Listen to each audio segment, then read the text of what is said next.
Now, this really shouldn't be much of a surprise to anybody. Amazon's going to start charging for certain Alexa features. And this comes after the announcement last year that talked about new AI Alexa features. And there were quite a few that Amazon's looking to integrate in. But that's also going to include a subscription style model, something that Amazon really needed with Alexa in order to continue to grow it and keep it competitive with the other voice assistants like Google and Apple Siri. Siri, did I say that right?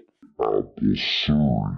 So today I wanted to break down why Amazon has to charge for this and what the new features they're going to integrate in actually are. And on top of that, if current free users that enjoy Alexa, maybe you bought an Amazon Echo, or you have a Fire Stick or a Fire TV Cube and you constantly use that type of service, are you going to be losing anything from the addition of a paid model? So as of right now, if you look at Alexa, it's basically an unprofitable service. Now, they do make money off it, but not really directly, right? They get your data and they're able to better sell you items. And they use other little things like that in order to recoup the cost of supplying Alexa because the server cost, I'm sure, is pretty expensive with how many users there are, something like 500,000,000. And we all know Amazon loves subscription style models, and that's where this new article from Reuters comes into play. So, according to the article, it looks like the price tag is going to be in that $5 to $10 range.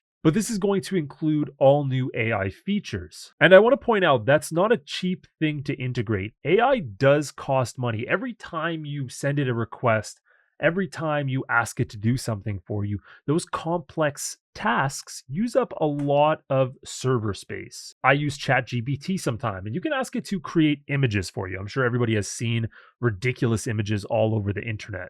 I can only create 36 of those in I think it's like a 12-hour period. And after that, you can't use that part of the service anymore because it's so intensive and so expensive to use. So Amazon has dubbed this new service Remarkable Alexa. So let's explain and let's talk about what the new features that are potentially going to come with it are. Now, during last year's Amazon announcement, they do this every year. It's usually around October. They start announcing a bunch of new devices and features and stuff. Here were some of the new features in this AI Alexa that they started talking about. So the first thing they were really looking at integrating are more natural conversations. And honestly, it kind of feels like to me, it's like Amazon just wants people to have more friends or something. Because it's like, oh, you can talk about the baseball game or get into a deep dive on a range of topics, which I guess is really useful if you want to use it as a learning tool. But most people don't use Alexa like that. There'll also be the ability to use no wake words. And there's a few other accessibility options they're adding for people that, for example, can't speak, right? So they're adding new accessibility options for eye control with Alexa too. I'll show you that in a second. So with the new Alexa LLM, and I did have to look up LLM, but all it means is let me move this over, large language model. It's basically just what they're creating it as, right? It's a deep learning model. They're pre-training it.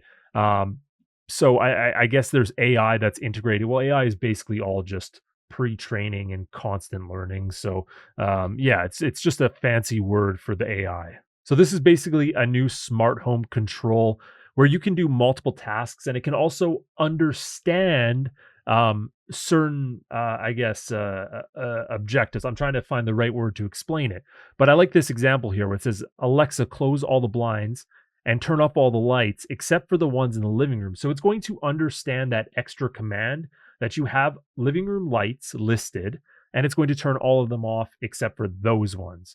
So it's more specific patterns and requests that you can ask Alexa. And that includes Alexa routines, which you'll no longer need to program into your smartphone. You'll just be able to set them, which is also extremely useful. So this one's cool. This is the eye gaze on Alexa, and this is a new accessibility feature. So basically, you'll be able to gaze on a tablet, right, you're looking straight at it in order to do preset actions, right?